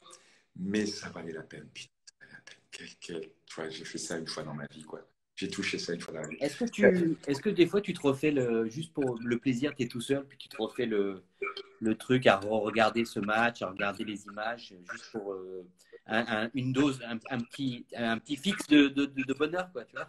Non, non, non, non, non. Non, je peux tomber dessus. Je peux tomber dessus. Par exemple, là, il y a, tu sais, comme il y a le confinement, tu vois, il y a le déconfinement, il n'y a pas le tournoi, tu vois, il y a eu beaucoup de retransmissions et je crois qu'ils ont retransmis mon match il y a quelques jours, tu vois. Et il y a mon neveu Thomas Proisy, le fils de Patrick et Nathalie, qui, qui m'a, qui m'envoie un texto et il me dit, mais Yann, à 5 partout au deuxième set, le passing en slice que tu lui mets d'attente, il est magique. Et je ne me souvenais pas. Et donc, oui, je suis allé sur YouTube, j'ai regardé le truc, je suis arrivé à une image, j'ai cherché, et j'ai trouvé le truc et je l'ai répondu. Et du coup, j'ai un peu regardé ces moments que je n'avais pas vus, en fait, parce que souvent, ben, on regarde le dernier tie-break, Ouais. l'entrée sur le court, le dernier tie-break. Voilà, ça, je l'ai fait. Et puis, voilà, l'émotion, quoi. Mais le match en lui-même, je ne savais pas que c'était. Je pensais que j'avais gagné assez facilement. Alors, dans le score, c'est 3-7, mais c'est 7-6-3, 7-5, 7-6.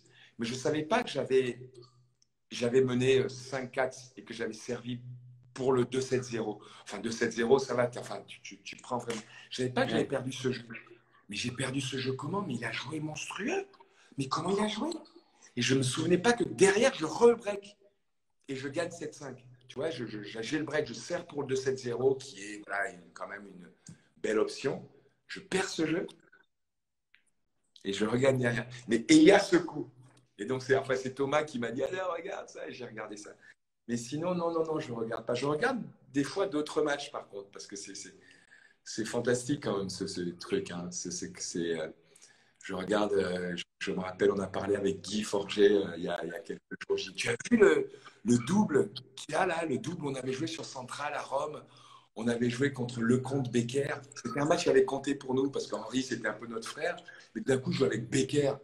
Alors on dit, ah non, on ne perd pas contre eux. Et le match, il est incroyable. Le match, il est incroyable.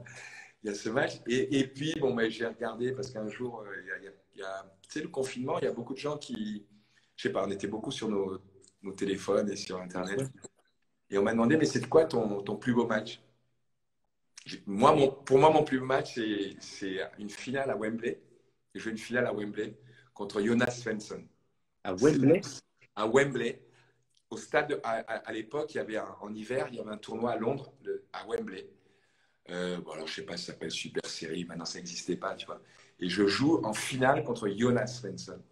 Et j'avais un souvenir que c'était mon plus beau match au niveau de la dramaturgie, au niveau de la qualité du jeu, parce qu'on avait deux styles tellement opposés. Jonas, c'était un peu à la suédoise. Hein. Ouais. Et le match, il est incroyable. Et ouais, j'ai vu ça sur YouTube. Je sais pas, il y a 35 minutes de tout le match. Mais c'est incroyable. Je mène 1-7-0, 2-7-0. J'ai balle de match au troisième. Je perds le troisième. Je crois que j'ai balle de match au quatrième. Je perds le quatrième. Et je gagne au cinquième un truc. Et ça plonge dans tous les sens. Il fait des passings, des locks. C'est un truc incroyable. Et 6-2, 6-3, 6-7, 4-6, 7-5. voilà. En 86. Voilà. Finale, tu mènes 2-7-0, tu as balle de match au troisième, enfin bon, bref. C'était un match, je me rappelle de ce match. J'adore parce que c'était sur indoor carpet. Tout à fait. Non, mais ils s'appellent ça Suprême. Indoor carpet, mais c'était un truc caoutchouté. Ouais. C'était rapide quand même. J'imagine quand même, ça allait. Non, pas trop. Ah bon? Il y avait un peu c'était abrasif un peu? Ouais, c'était une espèce de tapis qui te mettait en caoutchouc. Tu vois, c'était assez souple, c'était très agréable. Et qui mettait ça en général sur le parquet qu'il y avait, sur du parquet, ça. Mais c'était assez souple. Et il pouvait gérer, tu vois, la vitesse, tu vois. Il y en avait qui pouvaient être très lents, d'autres. Non, c'était un truc intéressant. Trop rapide, ça aurait été chiant parce que voilà. Et parce que moi, j'étais attaque-défense, donc j'aurais été. Mais là, c'était un truc bien équilibré. Et c'est mon plus beau match. Voilà, je te dis ça. Pour moi, c'est le match. Je dis, purée, comment ça a joué? Comment ça a joué? Ça plonge. 7-5 au cinquième, c'est. Ouais, bon. Finale, c'était bien. Et puis c'était bien. C'était à Londres. À Londres. Nous jouons à Londres et voilà, le public à Londres, il connaît le tennis, quoi. Tu vois. Ouais. Je voudrais te poser une question. T'es comment en temps là? Ça va? On a un peu de temps? T'es charrette? T'as des rendez-vous? Écoute, je peux te dire la vérité. Bah vas-y. J'ai un peu de temps. Il fait beau. Donc, allez, j'ai encore une petite demi-heure. Tu sais pourquoi? Allez. Parce que j'ai fait un truc pendant le confinement, mais alors je me suis découvert un truc et je le dis officiellement. Je suis un fou de jardinage. J'adore le jardinage. J'ai toujours rêvé de ça. Et ce confinement, c'était cette opportunité de faire des choses dont j'ai toujours rêvé. J'ai peint. Alors, j'adorais peindre. Ce que je peins, là, c'est nul. Voilà, non, mais c'est nul. Mais je ressens l'état dans lequel je suis quand je peins. Cette espèce de trucs. Mais par contre, je me suis découvert je fais de la peinture de déco, j'ai peint des sols, machin, et le jardinage. Et là, je me suis fait, j'ai biné, j'ai aplati, j'ai planté du gazon, et là, je vais aller tondre ma pelouse. Ah, l'odeur de la pelouse tondue, j'adore. Le vrai bonheur, tu vois, le vrai bonheur, les petits bonheurs simples de la vie. Je vais aller tondre ma pelouse. Mais il ne sera pas trop tard parce qu'avec un peu d'humidité, c'est compliqué de tondre une pelouse. Hein. C'est sec. Bon, ok. Ouais, mais la rosée du soir, attention. Ouais, écoute, si jamais je vais regarder, mais là, il fait super beau, il y a de l'air. Je suis descendu il y a 2 heures, ça va l'air pas mal. Okay, ouais. Non, mais je connais des gens très proches de moi, qui sont, ma femme notamment, tarés de jardinage. Les mettre les mains dans la terre, voir les trucs pousser. Mais à la main, attends, mais l'autre jour, j'ai 2 framboises qui sont sorties, mais j'ai une émotion de malade. Putain, non, mais c'est tellement précieux de découvrir que tu peux ressentir des belles émotions sur des choses aussi simples que de planter un petit arbuste, de voir ce truc grandir. Moi, tu sais, toute ma vie, j'ai bougé. Tu vois, je te parle. Ouais, toute ma vie, j'ai bougé. C'est la première fois de ma vie que je passe 2 mois chez moi. C'est la première fois de ma vie. Parce que le maximum avant, c'était 7 jours. Alors au début, tu es un peu speed, tu ranges. J'ai trouvé des trucs. J'ai trouvé 2 valises que je n'avais pas ouvertes depuis 32 ans, qui étaient dans un de photos, mais des trucs. Je suis tombé sur un truc de film en Super 8. Il y a un pote qui t'avais de quoi pouvoir le regarder? Tu as pu le regarder parce que... Il y a un pote qui est arrivé avant-hier avec un projecteur de Super 8. Yes. Regardez ça. Écoute, je ne savais pas ce que c'était, parce qu'il n'y avait rien noté dessus, la première image. Mais j'ai pleurais, mais je ne croyais pas, c'était des images d'il y a 50 ans. Wow. De Des fou. images de quoi? C'était des images de famille ou de toi ou de... De famille, de famille, de famille, quoi. Génial. Tu vois, c'est un truc de fou, de mon enfance, quoi. Un truc, mais j'avais 10 ans. Pour Enfin le bref, biopic. C'est ça pour c'est le fou. biopic, hein? Et derrière, voilà, je te dis derrière, mais non, mais jardinage, à fond les ballons. Et ce bonheur, quoi. Ce bonheur. En plus, on est de la chance. Enfin bon, moi, je suis dans les Yvelines, tu vois, dans la région parisienne. Alors, il fait beau. Bref. Life is beautiful. Bon, très bien. Alors, on y va Mais vite fait. mais ils disent quoi les gens là? Ils disent quoi les gens? Est-ce que Les gens, mais... tu vois quelque chose, toi? Tu vois ce qu'ils disent Ouais, nos bien sûr, photos? je vois. Parce qu'il y a des photos. Il y a des amis là qui regardent ce truc-là. Ils Bien s'en sûr foutent. qu'il y a des amis. T'as que des amis. J'ai l'impression que t'as que des amis. En fait, il y a des gens de la Réunion. Il y a des gens qui disent ouais, t'as dansé avec ma femme. Tu te rends Il y a compte des un gens de la peu. Réunion. Ouais. Tu as arrosé tes 60 ans? Oui, j'ai arrosé mes 60 ans. Je me suis fait mon meilleur vin, mon vin préféré. Tranquille, avec ma fille. Pascal arrive. Salut ma sister. François d'Armini. Salut, salut Sissoko. Salut tout le monde. Ah putain, l'ami des eaux, ma chérie. Salut Laetitia. Salut tout le monde, je vous aime. Salut JCC. Oh là là, bon, il faut qu'on se voit JCC. Enfin bon, bref, tu as compris. Oh là là, je vous aime tous. Bah oui, ils Trop sont cool. là. Ah ouais, il y a tout le monde de Strasbourg, ton poteau de Note le Zout. Ah, c'est bien de regarder à toi parce qu'on parle, on raconte nos vies. Bah ouais. De Namur, tu sais, allez la Belgique. Ben, je suis belge, moi, tu ne savais pas que tu étais belge. Ah, salut tout le monde. Ben, il y a beaucoup d'amour là-dedans. Ah, bah, il y a que des Il y cœurs, a beaucoup il y a que des d'amour. cœurs qui volent. Il y a beaucoup d'amour. Salut Scarlett Washington. C'est tous les, les photos sont là. Ah, là, Mais là. en fait, t'as ce truc, quoi. Tu transmets ce truc, mais tu le sais. On te l'a dit 1000 fois, j'imagine. Mais moi, j'ai assisté à un truc. J'ai écrit l'autre jour un article sur toi pour ton anniversaire que tu n'as sans doute pas lu, mais c'est pas grave, je t'en veux pas. Non, mais moi, je lis pas n'importe quoi. Hein. Ah, bah, Boum! et Boum! je raconte une anecdote que dont les gens sont pas au courant.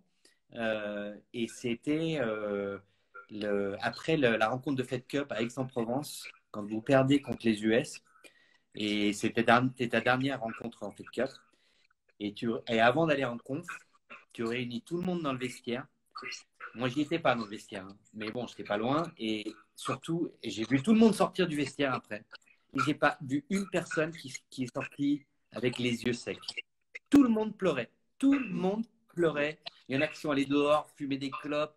Il y en a qui sont allés boire de l'eau. Alors, je ne sais pas ce qui s'est passé dans ce vestiaire. Enfin, si, j'ai une petite idée, mais bon, voilà. Bah, écoute, la Fed Cup, parce que, voilà, on a parlé de Roland, on a parlé de beaucoup de choses, mais la Fed Cup, ça a été, ça a compté tellement pour moi. Parce que tu sais, je te l'ai dit, moi, ce qui compte, c'est quand toutes les lumières s'éteignent, c'est ce qui reste, c'est les amis, tu vois. Et moi, toutes mes équipes de Fed Cup, euh, j'ai beaucoup d'affection. Et la dernière, là, j'étais hyper frustré. Pourquoi? Parce que je les aime, en fait. Moi, j'aime mes joueurs et mes joueurs, je les aime. Moi, l'affect, c'est très important. Pour moi, c'est une belle énergie. Et j'avais vraiment beaucoup d'affection et j'ai toujours beaucoup d'affection parce qu'on est toujours en contact. Hein. Ouais. C'est ça qui est beau. Mais je rêvais de vivre ce moment avec ces filles où elles gagnent la balle de match. Et puis voilà, et puis quand ça s'est terminé notre aventure, ben, on a passé des moments très très forts, vraiment des moments très très forts. On a eu des matchs super, on a vraiment fait des matchs super.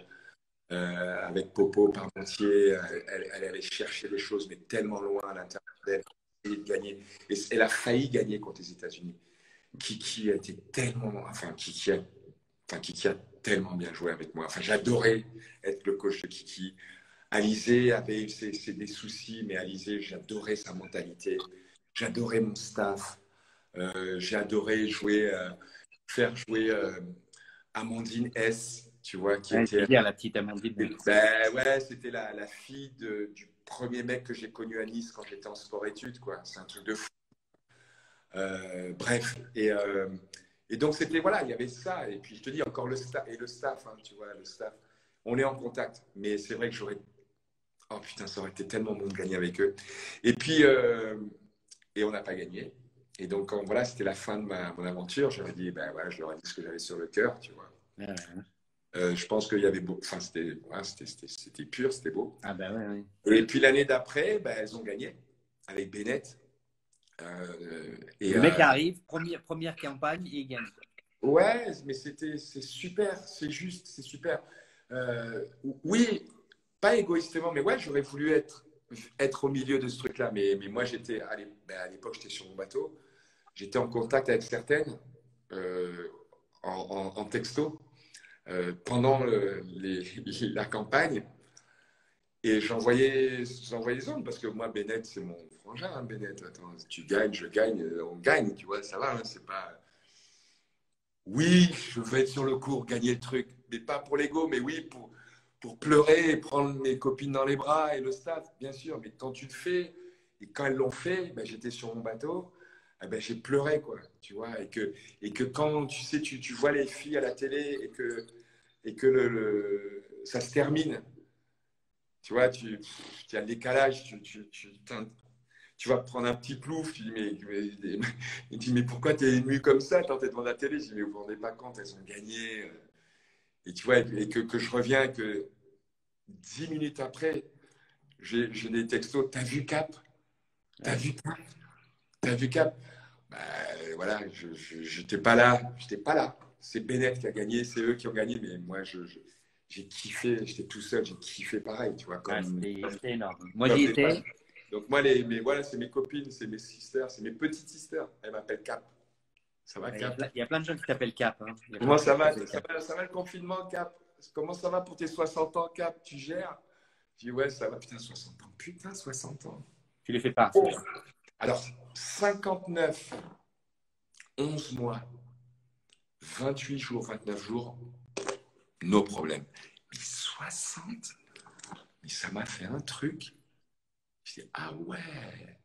Et en plus, j'étais en train de regarder toutes les photos des machins. Je dis, ah ouais, mais là, ah non, mais ça, c'était il y a 2 jours. Ah putain, papa, là, il avait 60 ans. Ah ouais, mais là, papa, il nous regarde de là-haut.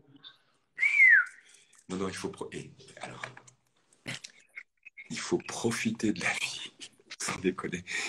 Non, non, je te jure, il faut profiter de chaque instant sans déconner parce que les histoires, là, les gens toxiques, les gens qui se prennent la tête pour des conneries, c'est juste pas possible. C'est l'amour, love. Voilà, et avancer pour pouvoir, c'est tout. Le reste, mais plus de temps pour des histoires, quoi. Et il y en a des histoires. Il y en a des histoires. Tu as vu ce qui se passe. Ouais. Ça arrive pour les bonnes raisons. Je pense que voilà, les gens aujourd'hui sont très sensibles. Voilà, ce qui nous est arrivé là. Moi, j'ai entendu mes parents parler de la guerre. J'ai jamais vu. Mais là, ce qu'on a vécu là, c'est quand même un truc assez extraordinaire dans le sens où tu vois, si tu mets tout sur pause et tu regardes un peu ce qui se passe dans le monde, mais je pense que les gens sont devenus plus sensibles. Et je pense que cette sensibilité-là explique que ce qui se passe depuis quelques jours, quoi. C'est-à-dire que non, maintenant, il faut un peu de justice, là, c'est pas possible. Mais justice sociale, justice à plein de niveaux. À plein de niveaux. Mais ça ne veut pas dire qu'il ne faut pas rigoler. Non, ça, c'est pas interdit. Non, c'est pas interdit. On n'a pas le droit d'être. On a le droit d'être heureux, on a le droit d'être content, on a le droit de rigoler, on a le droit de déconner, on a le droit de se tromper. Mais par contre, il faut profiter de la vie, quoi. Tu vois, moi, attends, 60, non, attends, moi, je sais pas combien de temps il va me rester, mais non, il n'y a plus de temps pour les histoires. Plus le temps. Donc, en fait, je voulais te dire ça, Elaï. Tu sais pourquoi? Pourquoi? Parce qu'en fait, je suis content de faire cet Insta parce que tu sais, quand tu es capitaine et tu sais que tu finis les matchs et que capitaine, tu as des doutes tout le temps, tu vois. Et puis, c'est pas ce que les gens te disent parce que toi, tu poses des questions. Donc, mais tu sens par rapport aux questions, tu sens quand il y a de la bienveillance, tu sens quand les gens ils sont là, machin, etc. Donc, moi, je t'ai connu pendant ces 3 années-là et bon, je peux te dire qu'on m'a un petit peu sollicité pour parler cette semaine. Mais j'ai voulu parce que tu sais quoi, tu n'étais pas obligé, on ne se connaissait pas, tu vois. Et puis voilà, tu faisais partie de l'équipe, tu vois ce que je veux dire? Donc voilà, je te dis, je ne veux pas en dire plus que ça. C'est un bonheur de parler avec toi, mec. C'est sympa. Et à continuer, tu vois, parce que bon, mais souvent, tu vois, ouais, c'est vrai que là, des fois, la critique, elle est constructive, mais Mais il y a des fois, il y a des mecs qui font chier, quoi.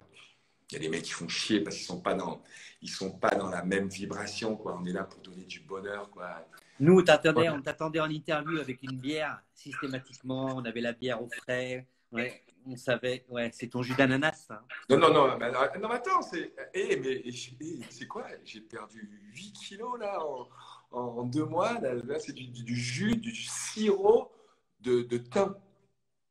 Sirop de thym au miel. C'est beau. Ça te va? C'est beau. C'est beau. Tu me crois? Non, mais Mais t'as raison de pas me croire. Attends, si on peut plus mentir, c'est nul. Alors, attends. Est-ce que je peux poser une question? Donc, Ah ben oui, c'est ton métier. Cool. Hier, je discutais avec Arantxa. Oui. Et en fait, j'ai un petit gimmick, c'est-à-dire que toujours la personne à qui je parle la veille me pose une question pour la personne du lendemain. D'accord. Donc, Arantxa, pour toi, avait 2 questions. Elle m'a posé 2 questions. Donc, voici les questions d'Arantxa. Première question. Est-ce qu'elle a précisé qu'il y en a une qui est pour rigoler et l'autre qui est sérieuse. Donc, bon. Moi, je pense que… Alors, la sérieuse. Est-ce que Yannick arrive toujours à sauter aussi haut pour faire des smash? Ça, c'est la sérieuse. Écoute, je vais te surprendre. J'arrive plus à sauter. mais je voudrais te dire aussi un truc. Beaucoup de gens pensent que je suis celui qui a inventé le coup entre les jambes. C'est faux. Le premier que j'ai vu faire, c'était Guillermo Vilas à Monte-Carlo. Et le deuxième que j'ai vu faire, c'était Victor Pecci qui l'avait fait. Mais moi, il s'est trouvé que je l'ai fait à l'US Open contre Aaron Krickstein. C'était sur le Central, c'était sur la télévision américaine. Et du coup, moi, j'ai rencontré des gens dans la rue encore récemment à New York qui fait « Oh, you are the between the leg guy ». C'est-à-dire que c'est toi le mec avec le truc entre les jambes. Enfin bon, bref, tu as compris. Et donc, ouais, c'est moi, the between the leg guy. Tu vois, et tous les gens me disent « Are you the one? Are you the one? Are you the one?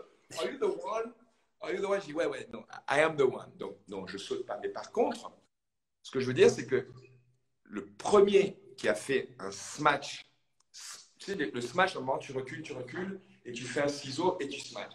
Mais le premier qui a arrivé pieds joints comme les volleyeurs qui a smashé, c'est moi. C'est moi qui ai inventé ce coup. Et Pete Sampras le faisait bien. Donc, pour répondre à Arantxa, à ta question sérieuse, j'étais un peu, tu vois, saupoudré de petites histoires. Mais c'est ça. Donc, j'ai inventé un coup. C'est ce coup.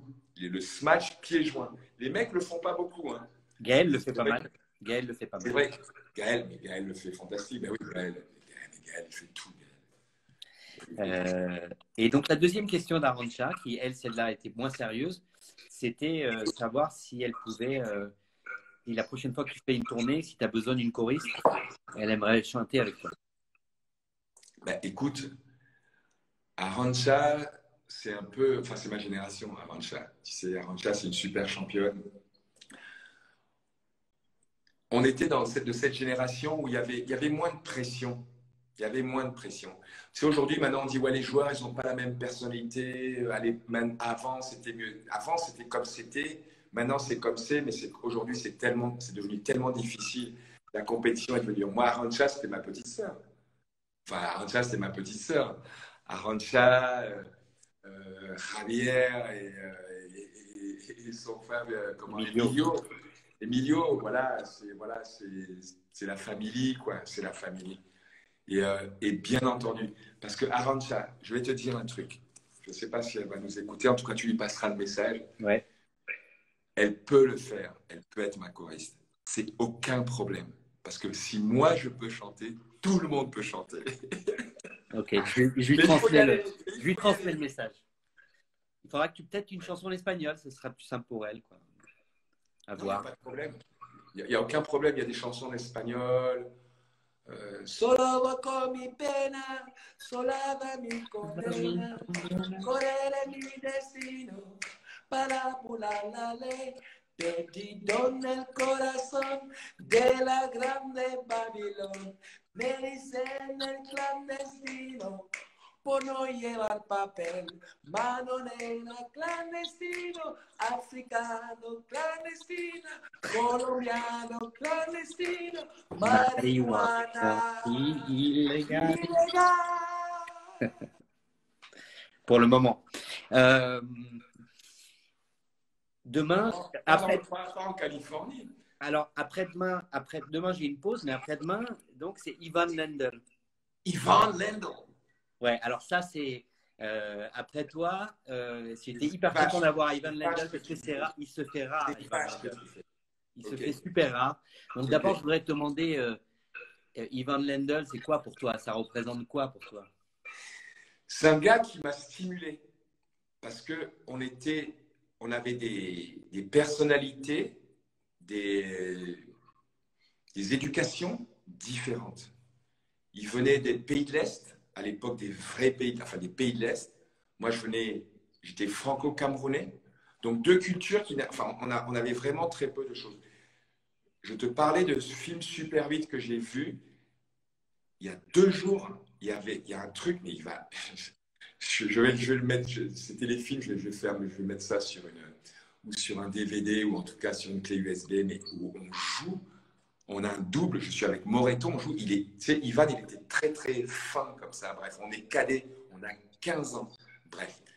Et donc il y avait tout ce truc, donc on était numéro 1 et 2 européens pendant toute notre jeunesse. Et donc il y avait cette compétition, et il a été meilleur que moi.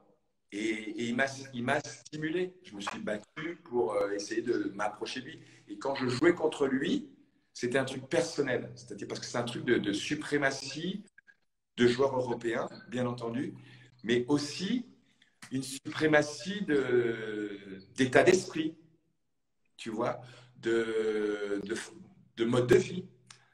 Voilà, quand j'ai joué contre lui, voilà, Ivan, c'était un gars qui était très carré, ce qui est une grande qualité. C'était un gars très sérieux, qui est une grande qualité. Qui est un gars qui était très rigoureux, c'était une grande qualité. Moi, j'étais sérieux, qui était une grande qualité, mais avec une touche un peu voilà, artistique. Mes cheveux, mes chemises colorées, etc. etc. Et quand je jouais contre lui, voilà, c'était 2 mondes voilà, c'était lui contre moi, bien sûr, l'Indenois, mais c'était. Donc, tant bien même, il a une carrière tellement meilleure que la mienne. Enfin, je sais pas, il a gagné une dizaine de grands chelems, 8, 7, 12, je sais pas, beaucoup. Moi, j'en ai gagné qu'un, donc voilà. Donc, lui, il est là, moi, je suis là. Mais quand on jouait l'un contre l'autre, j'arrivais de temps en temps à tirer mon épingle du jeu parce que j'étais très motivé. Et donc, il m'a stimulé, tu vois, parce qu'aujourd'hui, bon, ben voilà, les lumières sont éteintes. Les lumières sont éteintes, donc il faut poser les armes. Et Ivan, écoute, qu'est-ce que je peux lui poser comme question? Moi, je lui pose une question, c'est que moi, il y a un truc, si tu veux, on n'en a jamais parlé avec Ivan. Et moi, un regret que j'ai, c'est de ne pas avoir compris la beauté du golf. J'ai jamais compris. Pour moi, le golf, toute ma carrière, c'était de tennisman. Pour moi, le golf, c'est un truc de bourgeois, ce n'est pas un sport. Des blancs-becs qui sont des bourgeois riches. Toi. Donc, je rejetais toute l'idée du golf à travers ça. Et donc, je savais qu'il y avait des gars, et on jouait à l'époque, c'était tennis, golf et country club. Donc, on jouait en Arizona, on jouait en Californie, en Floride, on jouait dans des clubs extraordinaires. Je veux dire, j'ai été logé au Doral, j'ai été à Pebble Beach, j'ai joué à machin. Et ils allaient tous jouer au golf. Et moi, je dis, mais qu'est-ce qu'ils foutent? Moi, j'ai arrêté de jouer à 30 ans parce que je me faisais chier sur le circuit. Ouais. Je m'emmerdais. Et je voyais les gars qui jouaient au golf. Un jour, j'ai vu Ivan arriver à l'US Open avec Tony Roche. Il avait demandé de jouer un premier match, c'était à midi. Il est arrivé, après l'échauffement, moi je jouais sur un court annexe, donc on était ensemble dans le vestiaire, et il dit à Tony, Tony, j'ai fait une réservation pour un départ à 17h. Donc, il avait prévu son match, mais sa journée était belle. Parce que, voilà. Et moi, je détestais le golf. Je l'ai découvert il y a une quinzaine d'années. Et je deviens fou. Je pense que si j'avais joué au golf, j'aurais joué plus longtemps au tennis. Parce que j'aurais adoré la vie sur le circuit parce qu'on y avait des golfs partout à l'époque déjà. Et que, voilà, je ne me serais pas emmerdé, j'aurais joué au tennis mieux. Donc, voilà, ça, c'est mon goal. Donc, je lui dois ça parce que c'est un super joueur de Mais golf. donc, c'est quoi la question pour lui, en fait? La question pour Ivan, c'est est-ce que je sais qu'il connaît ma technique en tennis. Ah. Est-ce qu'il peut me donner un conseil pour mon golf? Parce que je suis aujourd'hui handicap 12. Qu'est-ce que je peux faire pour arriver à handicap un chiffre? Ok. Tu vois, sans oublier toute ma famille. Parce que ouais, si je me trouve ça, il faut que je m'occupe un peu de ma famille. Ouais, Donc, sans passer ta vie sur le golf. ok. Et ça, c'est la question. Et il y a une autre question, quoi. Elle doit être mauvaise, la question, méchante. Non, non, non, elle est très bien ta question, j'adore. Mais ça me suffit, ça me suffit. Écoute, Ivan, on arrive. Écoute, Ivan, on avait un truc avec Ivan, genre on s'entendait pas. Et un jour, il a croisé mon père dans un aéroport qui voyageait tout seul. Et Ivan est allé vers lui, il a tapé sur l'épaule et fait Hello, Mr. Noah. I'm Ivan Lendl. Et papa, qui avait été conditionné pour le détester, s'est retourné. Et Ivan lui a souri, lui a fait Nice to meet you, Mr. Noah. I really like. Et j'ai trouvé ça vraiment bien parce que voilà, on s'est crêpé le chignon en temps parce qu'on jouait. Et puis après, ouais, il y a un respect aujourd'hui. Ouais, bah, je pense je pense que c'est un gars qui a beaucoup d'humour. Et je trouve que le match avec Andy Murray fonctionnait très, très bien. Très, très bien. Ouais, tout à fait. Écoute, je peux aller tondre ma pelouse ou... Ouais, tu vas aller tondre ta pelouse. On termine là. On termine. Je te fais 3 questions quiz rapides. C'est la fin. Première question, qui t'a remis la coupe à Roland-Garros quand tu as gagné? C'est Philippe Chatrier ou Marcel Bernard? Marcel Bernard. Ah. Marcel Bernard. Le dernier qui avait gagné, c'était Marcel. Ouais, 37 ans. Et là, ça fait 37 ans. Hein. Et là, ça fait 37 ans, non? Ouais. Ça veut dire que c'est cette année un Français. Hein. Je vais battre son record vu que personne n'a gagné. Ce serait énorme, ce serait énorme. Si un Français gagne tous les 37 ans, bon, ça fait un peu long, mais ce serait un sacré clin d'œil. Je le fais vite. Deuxième question, c'était quoi le score du tie-break du troisième? 7-3, bien sûr. Bien sûr. Bien sûr. Et dernière question, combien de balles de match? Tu as eu besoin de combien de balles de match? 2. Mais la première, mais je fais une montée, elle est parfaite. Elle est parfaite. Il joue une balle courte, je monte, mais elle est parfaite. Et il me fait un lob lifté en reculant. C'est la seule fois de tout le tournoi que quelqu'un m'a lobé. Il me lobe sur la balle de match, cet enfoiré de match que j'aime, ce sense. Attends, est-ce que je peux te dire un truc? C'est l'anniversaire de Björn Borg aujourd'hui. C'est ça. C'est Skål, Björn Borg.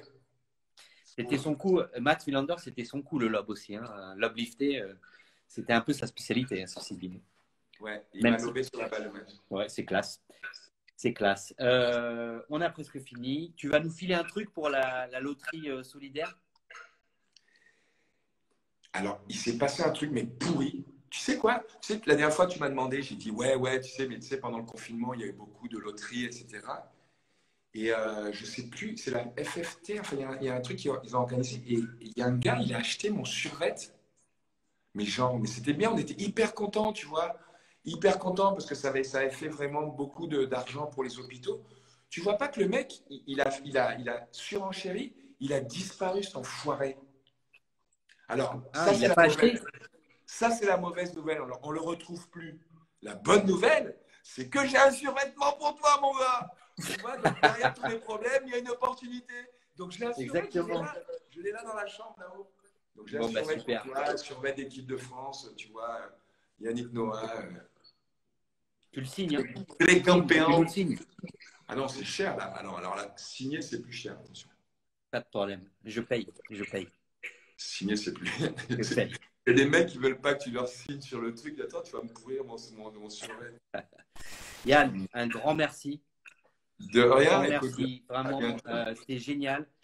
Va tondre ta pelouse. J'y vais. Putain, il faut que j'y aille. Non, mais c'est bon, je vais y aller. Même la nuit. Et puis surtout, va bosser sur ton film. Parce que là, tu nous as donné envie, là. Ouais, c'est un joli projet. En plus, tu sais, bon, je partais en tournée. J'étais en tournée là en ce moment. Donc, on ne sait pas quand est-ce qu'on va repartir dans la musique. peut-être à la fin de l'année, peut-être l'année prochaine, on espère novembre, tu vois. Donc, du coup, ça me donne du temps, tu vois. Sans bouger. Donc, ben, tu vois, derrière tous les problèmes, il y a une Voilà, opportunité. et si tu as besoin Donc d'aide, là, je vais- si tu besoin d'aide, tu m'appelles avec Benji, on vient de faire Salut un coup de main. JCC, je t'embrasse. Et je vous embrasse, les amis. Ciao, ciao. Et Merci beaucoup. be good, brother. Kick some motherfucking ass. Thank you very much. Take care, Salut tout le buddy. monde. Take care. C'était un plaisir. C'était un plaisir. Ciao tout le monde.